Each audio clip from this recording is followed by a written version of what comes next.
¿Qué tal, amigos? Bueno, yo comienzo por fin la Vuelta Ciclista a España. Estábamos esperando con ansiedad este primer recorrido de apenas 12 kilómetros en Lisboa para que se levantara el telón y empezáramos a sentir emociones. Bueno, qué bonito Lisboa y qué vehículo, lo decimos siempre, de turismo y de comunicaciones, una Vuelta Ciclista, ¿no? La oportunidad de conocer grandes capitales a vista de pájaro en muchos casos, pero con particular recreo en aquellos monumentos, en aquella historia de un país, el portugués, y la capital Lisboa, que ha tenido mucho que decir en la historia y en la que la Vuelta se ha querido recrear. Era una jornada de 12 kilómetros que nos llevaba desde Lisboa hasta Oeiras, en el estuario del Tajo, el río más largo de España, y con escenarios fastuosos como el de la salida, ¿no? Monasterio de los Jerónimos, desde donde la rampa de lanzamiento nos anunciaba la salida de cada uno de los 176 participantes, competidores en la carrera.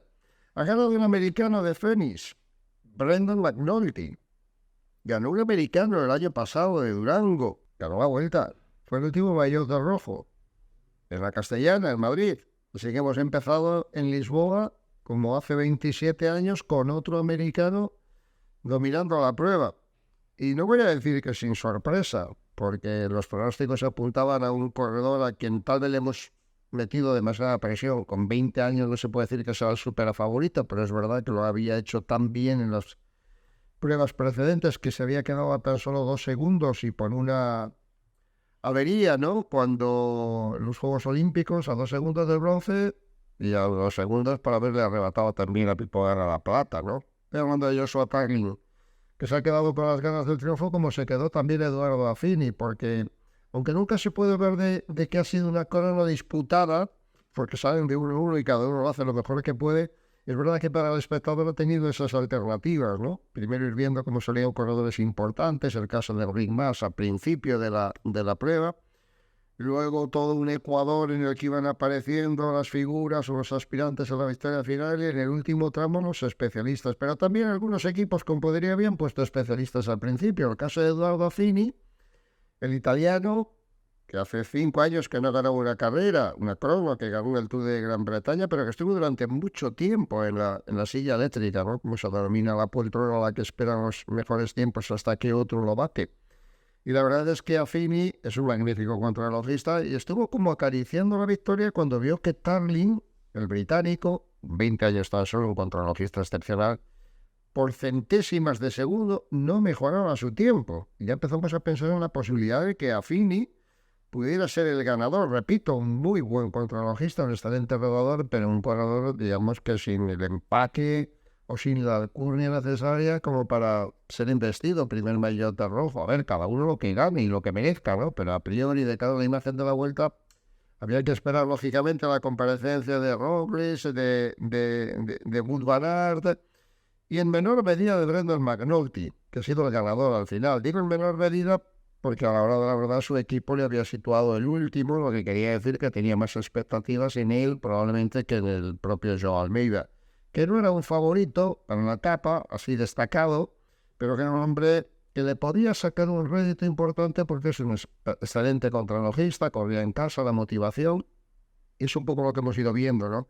Como el tiempo de Affini era superado por Stefan Kuhn, con quien también había que contar, por Van Aert, por Matías Base, que fue el primero en hacerlo. Ese sí era una verdadera sorpresa. Con 22 años el corredor checo superaba el tiempo de los mejores y se quedaba muy cerquita de la victoria. Bueno, se quedó tan cerquita de la victoria que solo pudo superarle in extremis Brendan McNulty, el penúltimo en aparecer. Él y Wout van Aert mantuvieron la emoción tensa en los últimos instantes porque andaban prácticamente en el mismo tiempo y al final la victoria se decantó del lado de Brendan McNulty, haciendo bueno el altísimo rendimiento del equipo de UAE en las cronos y sobre todo el potencial enorme que ha traído esta carrera. Una carrera en la que Adam Yates y Almeida son las principales referencias, pero en la que Jay Vine hizo también una magnífica crono, era candidato a rendir en el ejercicio individual, y Brendan McNulty porque ya lo ha confirmado en muchas ocasiones. Bueno, hay otra lectura más allá de la victoria de etapa. Una lectura importante en tanto en cuanto yo siempre digo que sí, bueno, es el primer día, queda un montón de carrera, pero los segundos se contabilizan. Y los segundos luego son muy difíciles de conseguir incluso en las etapas de alta montaña. Sí es verdad que hay gente que puede perder una minutada, que puede ceder un tiempo, pero no lo es menos que hay un montón de corredores que en muchas llegadas en cuesta llegan con diferencias mínimas. Y a veces casi las bonificaciones son más importantes que el tiempo. Y esos segundos se han cobrado. Eran 12 kilómetros, no era muy larga, pero recorría todo el estuario con el mar, con el mar a la izquierda. Y a la hora de la verdad, yo creo que se han cumplido bastante los pronósticos. Os quiero recordar primero la clasificación para analizar luego la segunda parte que concierne un poco más a los favoritos y a las diferencias que se han dado entre ellos y al rendimiento de cada cual. Así, en líneas generales, digamos que la crono... A ver, McNulty no era el primero de los favoritos, pero era uno de los grandes especialistas que podía ganar. Y Van Aert se ha quedado muy cerquita de la victoria. La clasificación con McNulty a 2 segundos Vasek, a 3 segundos Van Aert, Kuhn a 7 segundos, Affini a 8 segundos, 8 segundos Sterling, Mauro Smith a 16, 17. También para Robles, Amiral y Almeida 19 segundos, en fin. Eran varios los hombres entre esa nómina de aspirantes a la victoria final y de muy buenos contrarrelojistas que han cumplido con el pronóstico. O sea, basta mirar cómo entre Roglic, Almeida, Skilmos y Tiberi ha habido solo 10 segundos de diferencia. A ver, a Roglic y Almeida no había que descubrir, el de Skilmos y de Tiberi ya os habíamos hablado en la previa, que son dos corredores muy completos que se defienden muy bien contra el crono y que hoy le han sacado ese rendimiento en la crono. Se puede echar una ojeada a corredores como Adam Yates. Bueno, Adam Yates y Blasov han perdido 12 y 13 segundos. Dani Martínez, que tiene a su nivel, ¿no? Es un buen contrarrelojista, 16 segundos. Bueno, por ahí también Aresman, que ha perdido tan solo 13 segundos, es la otra alternativa de Ineos junto con Carlos Rodríguez. Y ha habido gente que ha perdido más tiempo de la cuenta, y entre ellos fundamentalmente Sepp Kuss. Empiezo con él porque se ha dejado 36 segundos siendo el último ganador de la Vuelta. Menos nos puede extrañar Mikel Landa. Landa ha perdido 48 segundos y, ojo, estoy hablando de las diferencias con Roglic. Son diferencias importantes, que duda cabe. Es una renta notable que Roglic y Almeida y Skilmos y Tiberi le han cobrado a corredores que tienen que ser protagonistas. Y Kuss es protagonista, y Mikel Landa es protagonista, y Carlos Rodríguez, que se ha dejado con Roglic siempre en 29 segundos, es protagonista. Y Del Toro, que ha estado más o menos bien, pero también ha cedido 25 segundos. Enric Mas, 22 segundos con Roglic. Richard Carapaz también ha cedido, teniendo en su maillot de campeón de Ecuador 23 segundos. En fin, digamos que todos ellos han entrado en un abanico que era más o menos presumible, entre Roglic, que tenía que estar entre los mejores, y aquellos que no se defienden bien, podía haber una diferencia de 20-30 segundos. Se ha dado con la única excepción de Kuss y de Landa, que no se desenvuelven bien contra el crono y que han perdido más tiempo de la cuenta.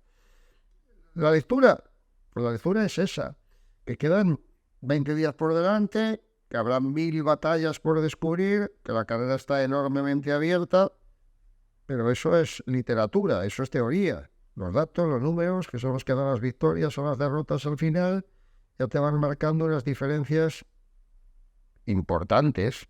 O sea, Roglic le ha metido medio minuto a Sepp Kuss y 48 segundos a Mikel Landa.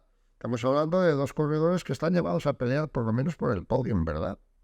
Esas diferencias se sacan tan fácilmente en un puerto de primera. Por aquel que tiene un recorrido o un rendimiento más bajo, sí. Por los que están más o menos en la órbita, en la forma y en la condición, no es tan fácil, lo contabilicemos. Dentro, te repito, de que no ha pasado nada normal. Creo que ha sido muy significativo el buen rendimiento de Skilmos y de Tiberi. Pues son dos corredores jóvenes en los que yo confío bastante en esta vuelta, y sus equipos también, que los traen como líderes, tanto el Iber Trek como el Bahrein.